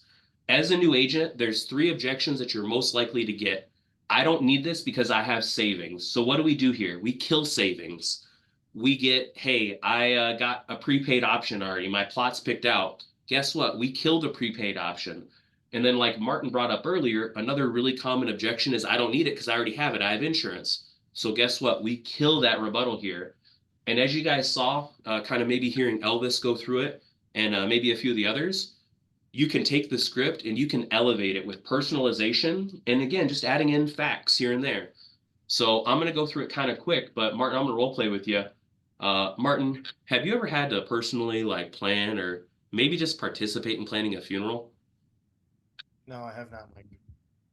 Let's you have though, haven't you? Like on the honest, Yeah, your stepdad or your father-in-law. yeah, I've had to plan. So yeah, okay. So I know Martin has had it, so I'm gonna role play it like he has. You have Martin, okay. Was it my condolences? Was it a friend or family member? I was a family member. It was actually my father-in-law. Wow. My heart with you, Martin. I'm sure it was difficult for Lena and for yourself as well. You know, again, my condolences. While the loved one might be lost and gone, they're far from forgotten. So again, I'm saying a prayer for him and Lena. Thank you. But Martin, you know, and see how I'm like personalizing. I'm building freaking emotion right off rip, right? I'm getting him thinking back to it. But Martin, you know, you realize firsthand, having handled it with Lena's father, that you know, death is something that comes for us all. Notice my tone of voice as well, guys. You realize firsthand it's something that comes for all of us. We don't have choice or control over it. And the difficult thing is that while it's our loved one that's gone, it's the family like yourself that's left behind that has to do things like, you know, take care of their arrangements and face a funeral director. You know, let me ask, how long ago did Lena's father pass away? It's been a little less than a year, Mike. A little less than here. Again, my heart with you, man. Did he have preparations in place, or was it kind of easy? Was it difficult? What was it like? No, it was actually really difficult. It was really challenging for Lena and her sisters. Yeah, it was tough time, very tough. Heart with you, man. You know, not that my story matters, but you know, I lost my mom when I was 15 to breast cancer. It was about an 8-month battle, and watching the decline was difficult. But you know, it's part of life. It happens to all of us, unfortunately. And you know, the challenging one was a few years later. I lost my dad on an accident. And again, it's something that unfortunately happens to us all one way or another. We don't have choice or control over it. And like you saw firsthand, whether you're prepared or not, whether it's expected or not, it doesn't make it much easier. Now, you know, typically, Martin, like you probably saw firsthand, funeral directors, they run a business is kind of the nicest way to say it. I'm sure they offered their condolences to you and Lena, you know, said they're sorry for your loss, but unfortunately, some of the next words out of their mouth were probably that the service was going to be $8,000. Would that be cash or credit? And it's difficult, you know, because usually the funeral director wants the money up front in full. Otherwise, they're not doing anything. They don't care if the family has to take money out of savings, set up a GoFundMe, or take out a loan. They run a business. Now, traditionally, Martin, veterans like yourself handle your arrangements kind of one of three ways. The first is savings, which I'm sure you and Lena have worked very hard. You mentioned that you worked in construction and had your business there. Again, you know, something that you've worked very hard to build for your family.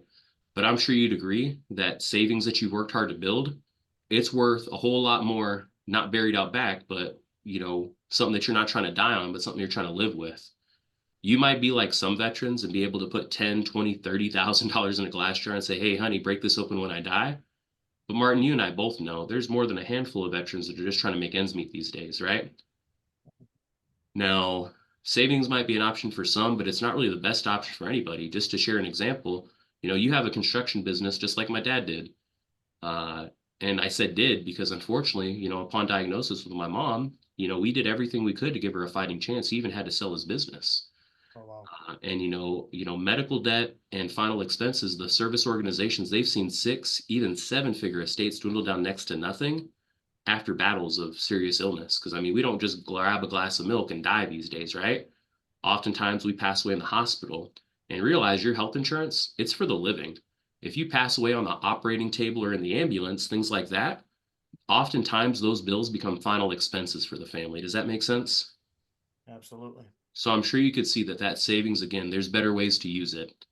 Again, maybe I went a little saucy here, guys, but Josie, you see how I can effectively kill anybody that says they don't need this because they have whatever off of that sort of language, right? I killed any rebuttal on savings right there, 401ks, whatever. I'm not going to get that.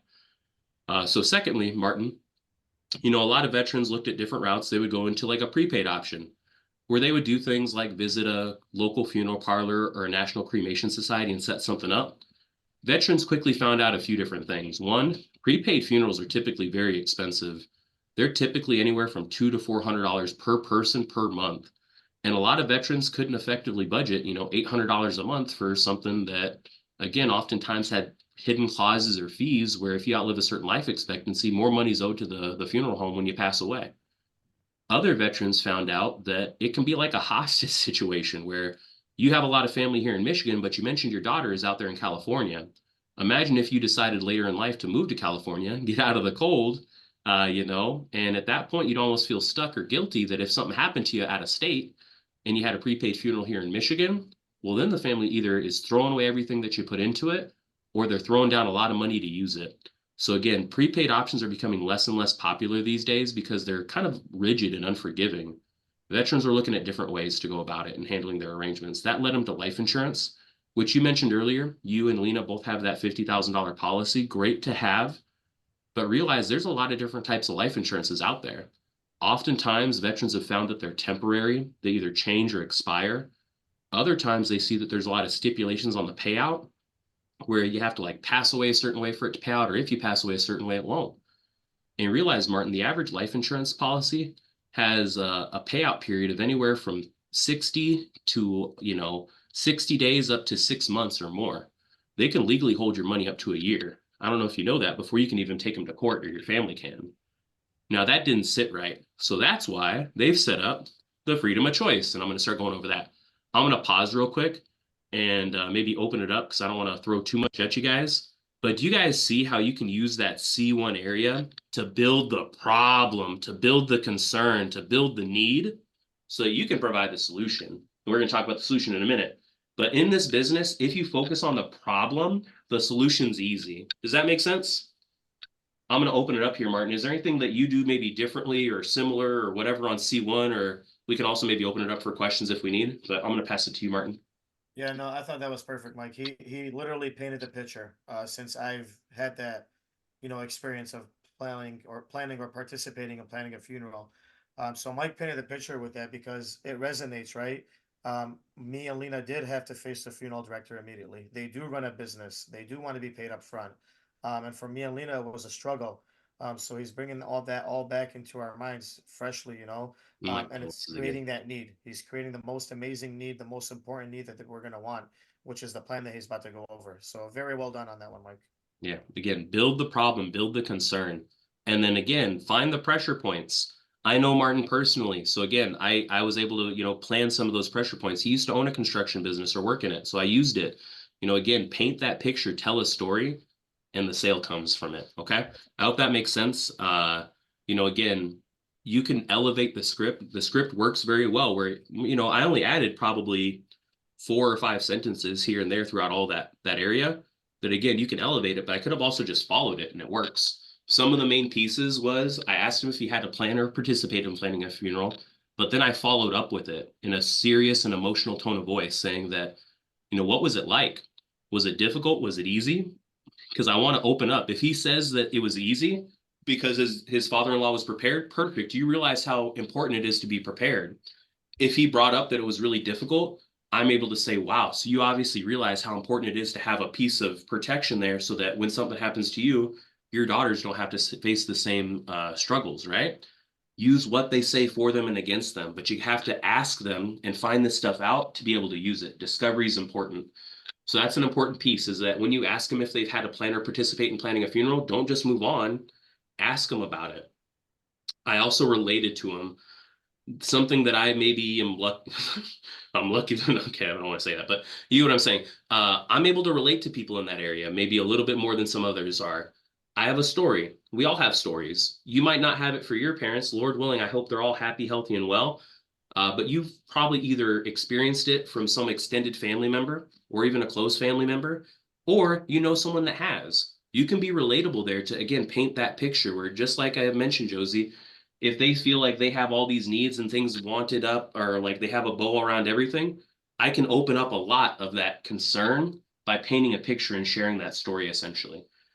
Because it's all true. So again, you can use my story if you need. Don't I wouldn't recommend ever lying to a client and saying it happened to you. But again, you can share the relationship and stories of others in an effective way if you don't have a personal compelling story like that.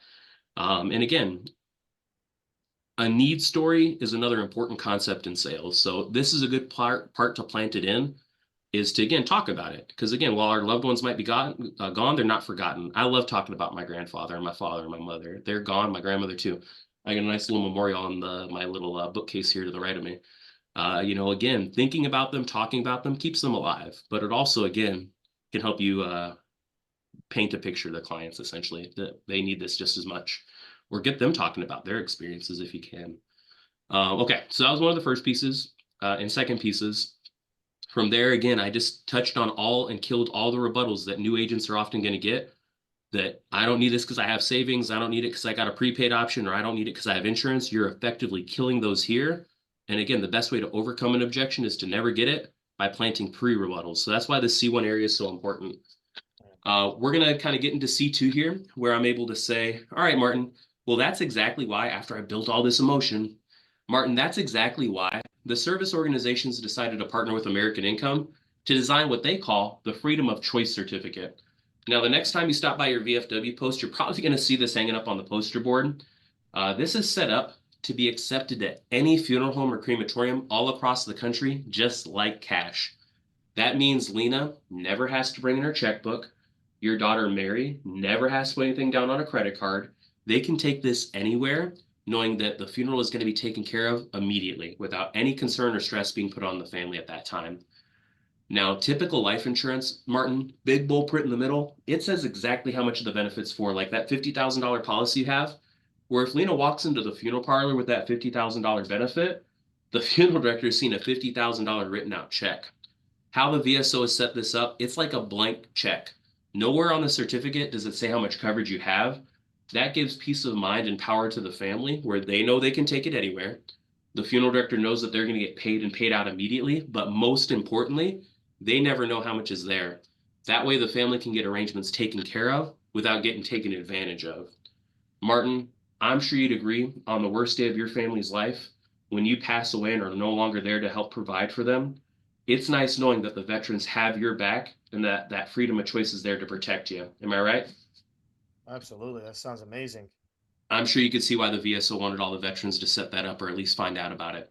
Now, I'm not sure if you qualify, but they have set up a few different plan options for you here, Martin. This is what they call the recommended option, where again, they realize you're not trying to leave $1 million of coverage behind, but you do have a certain area of need here, where they recommend you and Lena both set up a $16,000 coverage. Now, the important thing there is that that's made payable for any cause of death. Whether something happens naturally, sickness, illness, it does not matter. That 16,000 will not only pay out, it'll be immediately available to the family, typically as soon as 24 hours. But more importantly, any amount over the cremation that you had mentioned you wanted earlier is going to get paid directly back to the family. So that again, if they have additional areas of concern, maybe they need to fly in your daughter from California and get a hotel, or pay for a plane ticket, anything like that, pay for the catering or the service. The idea is there's more than enough coverage here to not only take care of your cremation, but some of the other additional concerns. You mentioned that you had that $10,000 credit card debt. Again, there's enough coverage here that can help pay off all or a portion of that when something happens. Does that make sense? Yeah, absolutely. Now, Martin, we never know how we're going to pass away, but there are a few additional riders attached to this where if you ever pass away in an accident, boom, this pays out. We know how crazy the drivers are there on the freeway, right? God forbid something happened to you in a serious auto wreck. An additional 60,000 would pay out on top of your freedom of choice. Basically just making sure, Martin, whether expected or unexpected, there's a few less financial burdens thrown on the family at that time. Does that make sense? Yes, it does. Now, the nice thing about this is that not only are these death benefits, Martin, there's living benefits for you and Lena as well, where because this is what's called a whole life policy, it builds something called cash value. Nothing to make you rich, but a lot like your mortgage, this plan is building up a small savings that you and the family will always have access to, where 10, 20, 30 years down the line, there's money in your benefit that you and Lena can use however you'd like. Now, another living benefit is the hospital program. They weren't too concerned about medical bills because they realize you, like a lot of veterans, have access to either great health insurance or options through VA. They were concerned, however, about medical bills that can pile up, say if you ever get hurt at work or elsewhere. So how this is set up is to protect you for three areas. First off, if you ever just get hurt, at work or you're playing with the kids, some sports or something like that, and you need to go get something checked up, they're going to give you $150 just for taking the time to go in. If it's something serious enough that you are admitted overnight, Martin, it's pretty incredible. The veterans are going to pay you directly $300 per day that you're there in the hospital, up to a whole year. That's 2,100 bucks a week coming in like clockwork. So whether you're riding on the Harley like you mentioned earlier and you like and say you skid and fall, or again you're doing a honeydew for the Miss Lena, it's nice knowing that if something serious happens and you have to take time off work or otherwise, there's money coming in to help keep bills paid and food on the table. Does that make sense? Yeah, makes sense. Now, Martin, say it's something very, very serious and you have to go into like the ICU, your benefit actually doubles for up to 2 weeks to $600 per day. I'm not great at math, but what's that like $4,200 a week? Again, keeping bills paid, keeping food on the table, even if your health insurance covers all your medical bills, this pays out directly to you and Lena so that you guys can use those funds however you'd like. Does that make sense? Absolutely. Now, Lena, say Martin's in the hospital for a week, that $2,100 coming in is probably going to help out you and the kids at least a little bit, right? I'm about to kick his butt right now. We'll send him to the hospital. Make it look like an accident. Again, it's only for accidents. But again, guys, all jokes aside, I'm sure you could see why the VSO set all this stuff up, right? And then I'm going to start to transition into the close, and we're going to take a quick pause and kind of talk about it here. Maybe I was a little saucy. I got a lot of energy right now. I'm pretty hype. I'm ready to get in front of a client and enroll them and protect them. But again, guys, maybe Martin, is there anything that you do similar or different when it comes to presenting a plan or? Yeah, just maybe a couple of things, Mike. So freedom of choice, right? Once we go to click on that freedom of choice certificate, for me, I kind of like psych myself up. I like to get excited. I bring my tone up and my energy. I like to forget everything that happened prior, whether it was a good sit, good presentation, or it wasn't. Yep. This is the most important part, right? So I like to psych myself up. I bring my tone up and my energy up. I want them to share that excitement with me, and I want them to match that energy level because I'm about to show them the greatest plan ever that they've ever seen. Yep. Also, another great and amazing tie down when we're going over that freedom of choice to really kind of lock them in and reel them in. Let them know they can take this to the funeral director immediately and lock in today's rates. Yep. You guys know how important that is? Lock in today's rates. I think Jack is 61 or 62 and Mary's 67. Yep. They got another 20 years to live. Hopefully. 20 years down the line, 20 years down the line, that cremation that Mike said is going to cost 3 or 5K is probably going to cost 7 or 8K. But guess what? They got it locked in at today's rates, which is so dope. That's like one great title you guys can use when you guys are presenting the freedom of choice. Yep. I love it. And like a big piece that I want you guys to kind of pull from that is, again, sales is a transfer of energy. The problem, you want to use a lower tone. You want to build the problem to build the concern. But when you provide the solution, you want to bring it. The other thing that you guys might have noticed is Martin knows this is money making time. If everything else in the presentation sucked until this point, but he's a freaking closer, he's probably going to get an enrollment. Again, when C comes, I want you guys to understand it's game time. It's money making time.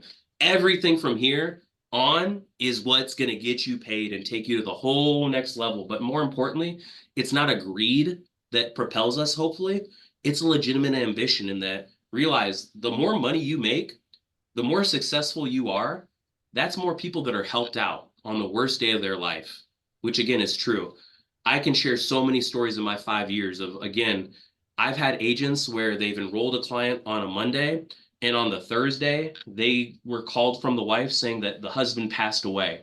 And thank God we enrolled him on Monday, and our policy still paid out. Even though American Income hadn't even drawn the money yet, because we usually draw out on Fridays, that client was still protected for the full face value, which is nothing short of incredible. I've had other clients that have tried to kick the can where, we scheduled them on a Monday. They needed to reschedule for Tuesday. Then they no-showed. And guess what? They still died on Thursday.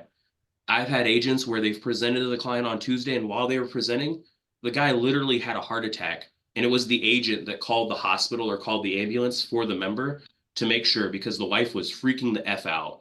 So again, we can really be there to help out a client on the worst day of their life. There is a purpose. There's a legitimate ambition to what we do.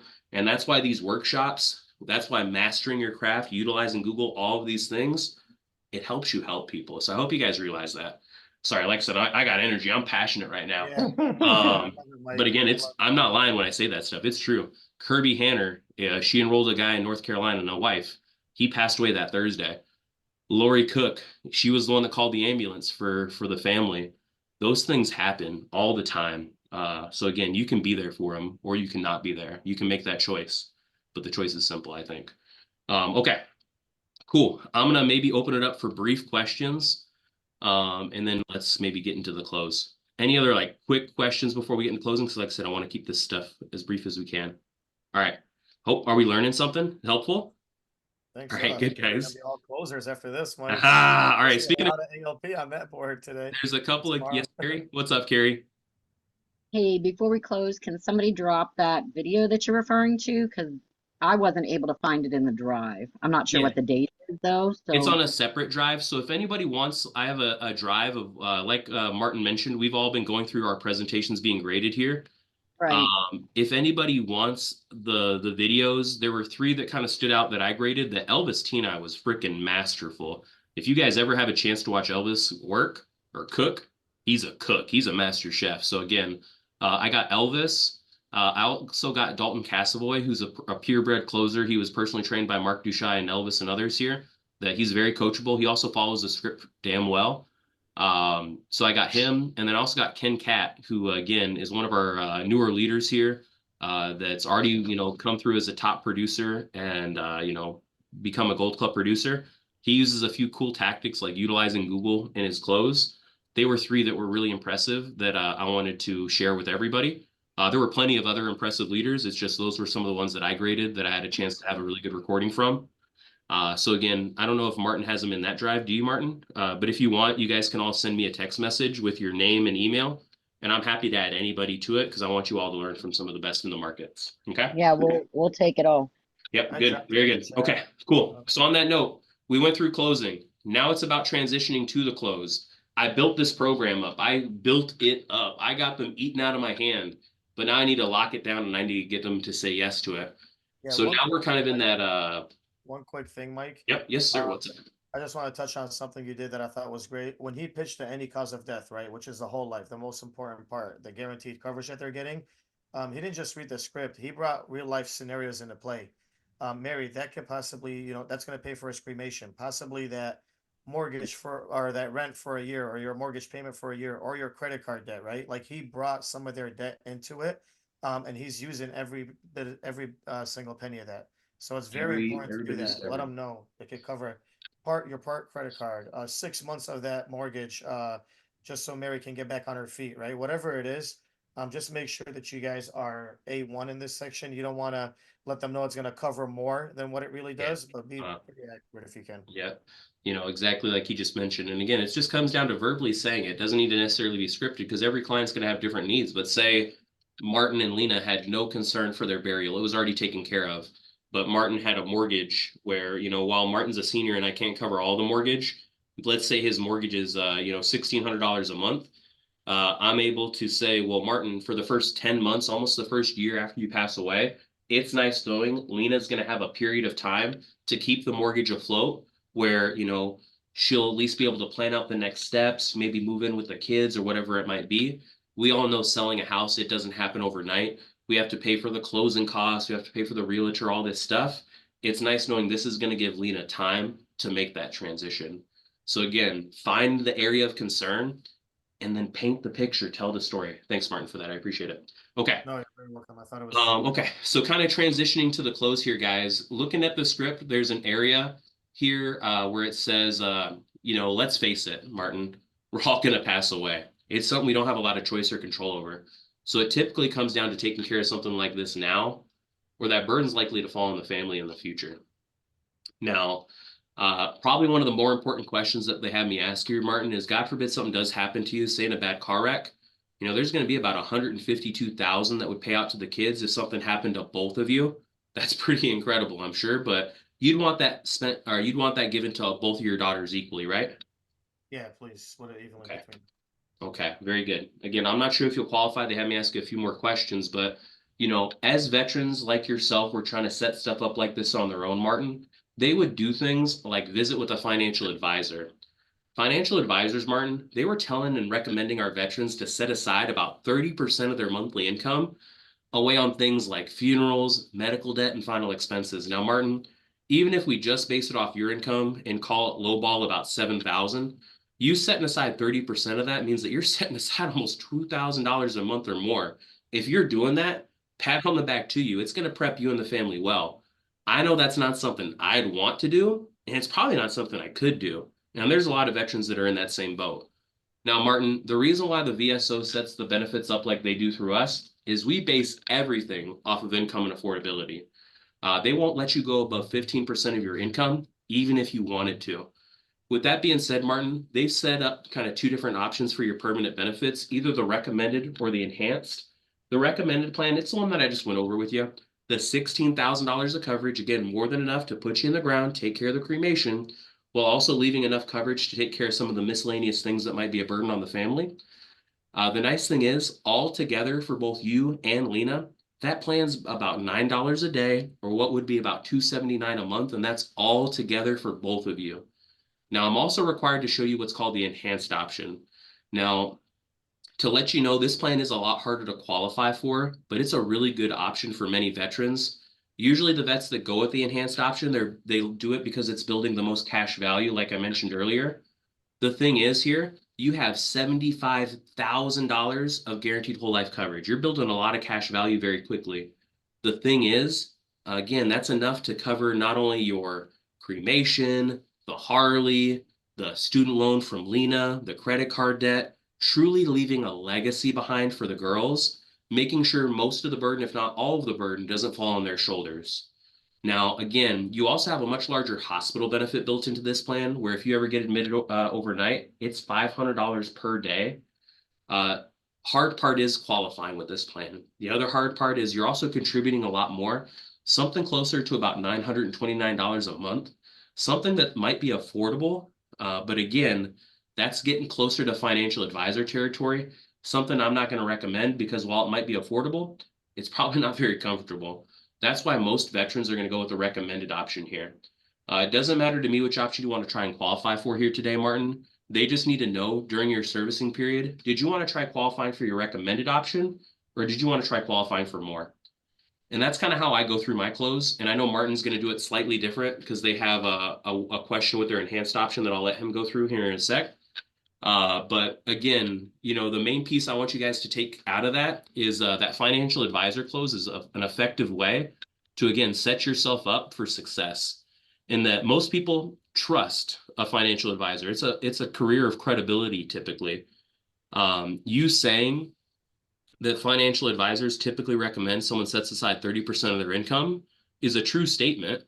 But again, you're also using the sticker shock of, you know, you setting aside 30% of your income is X. It's, again, typically going to be a pretty high number. If they're making $4,000 a month, it's typically about $1,200 a month. Your enhanced plan, again, you're shooting in the wheelhouse of a $600 to $800. So again, it all kind of funnels or leads to that recommended, where you're using sticker shock $2,100. The recommended option is this, the enhanced option is this, but again, we just recommend the recommended option. It takes you away from being a salesperson and more as an advisor and educator, because again, trust, credibility, financial advisor sets aside this big number.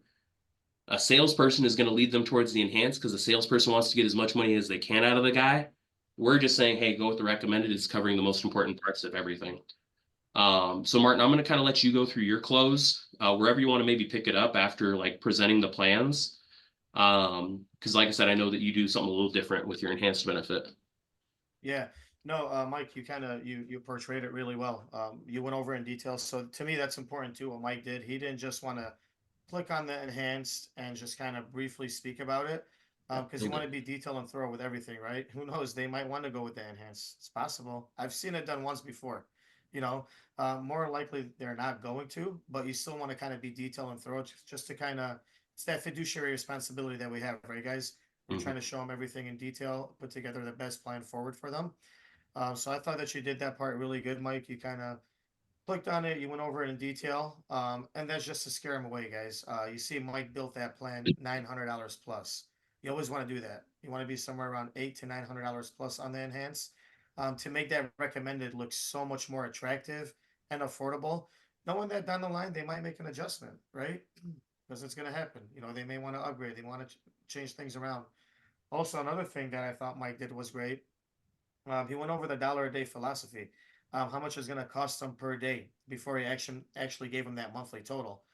So he told him it's going to cost you guys roughly $9 per day, not for the each of you, for the both of you combined, or you could say around $4.50 for the each of you per day.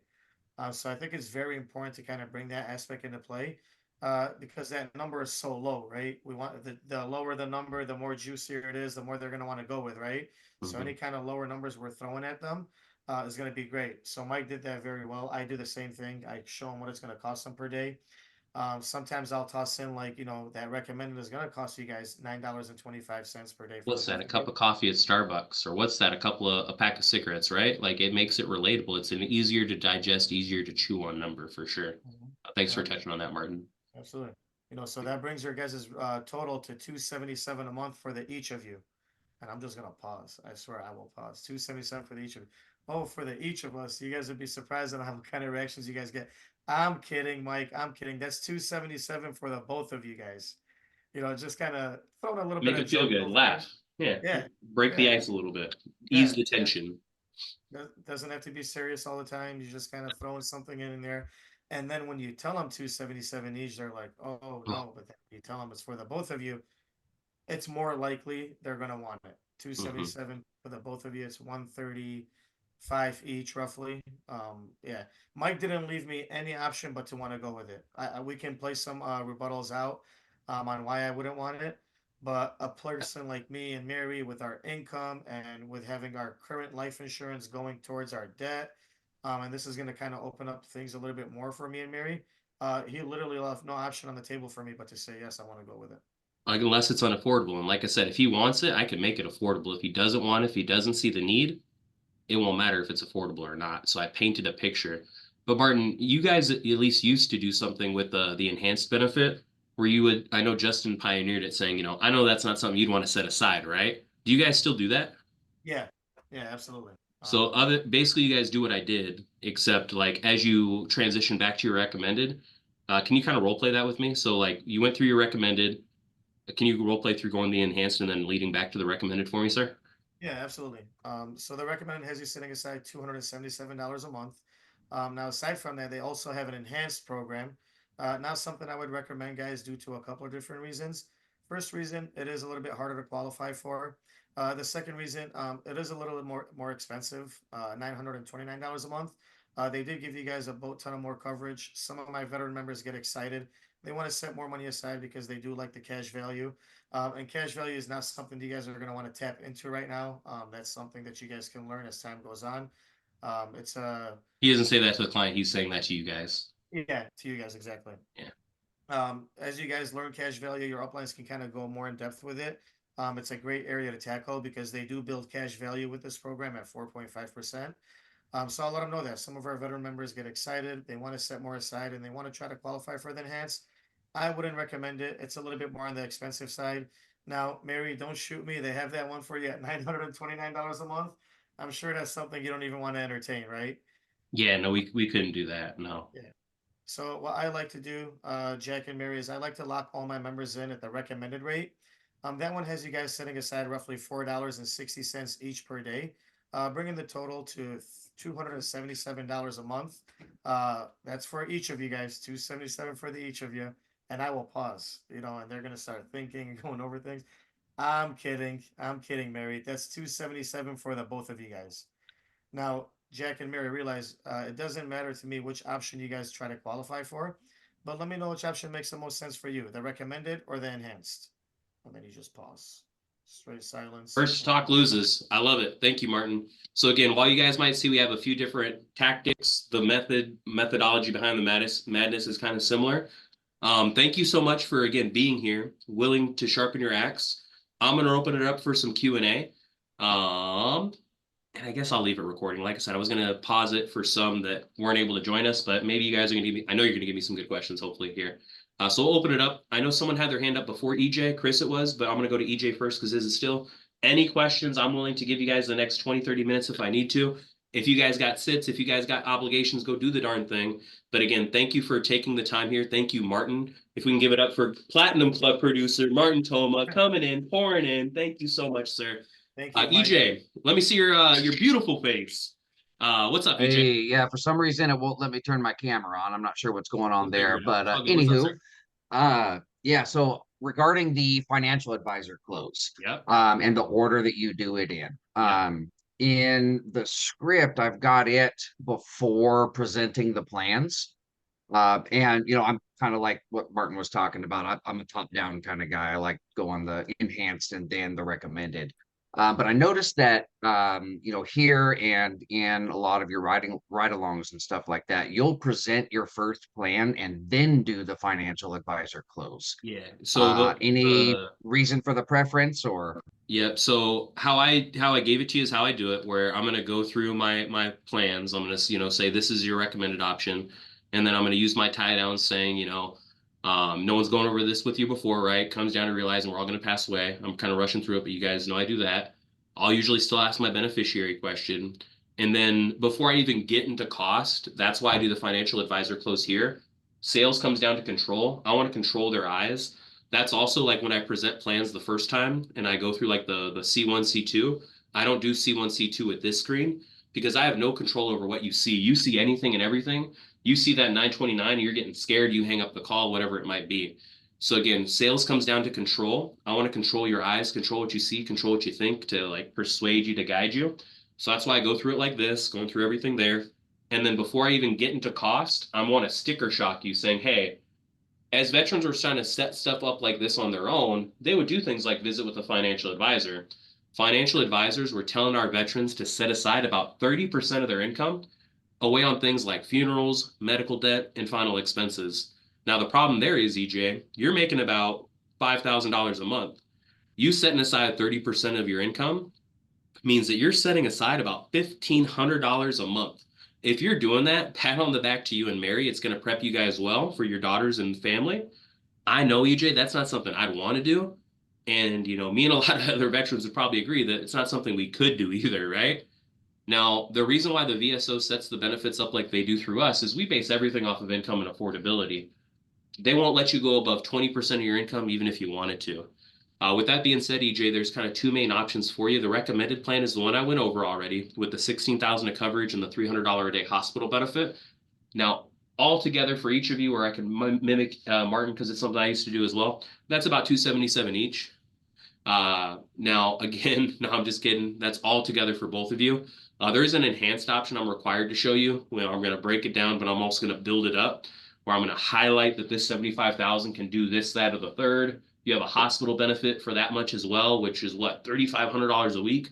Again, EJ, say you're put into the hospital for a week. That's probably going to help out the family at least a little bit, right? Now, everybody wants the Cadillac. Everybody wants the Bentley, the fully loaded enhanced plan. The thing is, you are setting aside a lot more. Realize you are building cash value at a very fast rate here. Your bank, my bank, the President's Bank, we get 0.01 to 0.03% interest. Here with your veteran program, you're getting it at 4.5% just for having your benefits. Nothing to make you rich, but it's nice knowing you're always building up towards something. Thing is, this plan's a lot harder to qualify for, and you are contributing a lot more, about $929 a month, something that might be affordable, but not very comfortable. Am I right?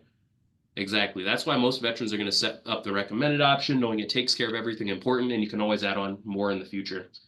So EJ, that's kind of why I go about it, and why I go about it is that, again, before I get into cost on either of these programs, I want to leverage the financial advisor credibility, saying that, hey, as someone was trying to set stuff up like this on their own, they were setting aside X amount. Now, the first time you noticed with Martin, I said 15%, which is usually the wheelhouse I'm going to shoot for. When I did it with EJ, I role played that he had lower income at 5,000 and my enhanced plan 929. So I said 20%. That was why there was the variance. But again, I'm just using it as leverage to help me, help them, help myself, and help themselves, if that makes sense. You get me, EJ? Gotcha. Appreciate it. See, I flow through it exactly like how I've kind of trained you with and how I have that add-on with. Chris, what's up? Well, I think I kind of answered my own question, but I do have an unanswered portion of it. So when you put all children equal right there in the beneficiary spot, you typically don't like, we would have already gotten, say they have 5 kids, we would have gotten that in the very beginning, hopefully, with like who would the notified contact, like who would exactly. be Yep. notified. But then when we go into EAP and we name the beneficiaries, typically it says like, how much do you want to designate to each one? So if you have 5 children and you put all 5 children in the beneficiary spot, it just goes for like it's contingent and then contingent. You're getting a little ahead of contingent, it, but yeah, so how do you make it all equal? I guess primary is the question. beneficiary is typically going to be the spouse, and then contingent beneficiary is typically going to be either 1, 2, 3, all the children, whatever. You can just put all children equal on EAP and just leave it at that. Usually what I do, because I like to be intentional in most of the things, if not all the things I do, I'll list out all children equal on EAP. And then you know how there's the page 2 on the bottom where it says notes or remarks? That's usually where I'll say something like all children being Joe Madden, Mary Madden, Dave Madden equally. That's how I go about it. That's not needed. You can just say all children equal and leave it at that. But again, I like saying who all children are, just to, again, keep the credibility, the trust, the relationship, and everything else at a high level. Yeah, because I know like when I had it like a group policy through my employer, you could design like 50% to this kid, 10% to this kid. That's 10%. something that they can do in their will. If you've noticed, there's an area of the will that says like residual estate where they can designate certain percentages. I don't need to get into all that nitty gritty with them. That's something that they can take care of essentially. So yeah, that kind of addresses and answers that. And then just to kind of piggyback off her question, you already know likely who the beneficiary is going to be. So I would recommend newer agents and all agents, don't ask who do you want that money to go to? Because then again, you're opening up Pandora's box of I need to think about it. I don't know. Can I get back to you? All of that stinky BS that you could just be better off to avoid if you're the sales professional, the advisor, and say, now, Chris, you want that to go to all children equally, or better yet, you want that to go to your son, Joe Madden, if something happened to both you and your husband, right? Exactly. Now I'm able to personalize it saying Joe Madden, just like that. Or John Madden. That's damn. I should have said you had a son named John. Damn. All good. Thanks, Crystal. Kelly, one of my favorites. What's up, miss? So when you did just that back screen you were showing, when you were showing the beneficiary and you're saying now, if something happens to you and Mary, there's going to be about 152,000 coming back to the family. Who do you want that to go to? Time out. Joe, Mary, or Jack, Mary, God forbid something happened to you, say in a bad car accident or car wreck, you have to plant that, Kelly, because again, you want to protect yourself. Realize you never want to misconstrue the benefit. It's a $16,000 benefit. I don't want them to think that when they die, no matter what, they're getting 152. I have to, again, protect myself and protect my future because no deal is worth the deal. I need to be clear that God forbid something happened to both of you, say in a bad car wreck, there'd be about $152,000 that would pay out to the family. Now you want that to go to your son, correct? So I'm sorry I had to cut you off, but I just planting that say in a bad car wreck is so important because again, it protects you, which is important. Okay. But and that was going to be my question. That number there is consisting of the any cause of death and the auto accident. Correct. That's where that number is coming from. 100%, because 60 plus 60 is 120, and then 16 plus 16 is 32. So that's where this is coming from. It's the auto accident plus the any cause for both of them is how you get this number. So again, very important that you can effectively communicate that with the client.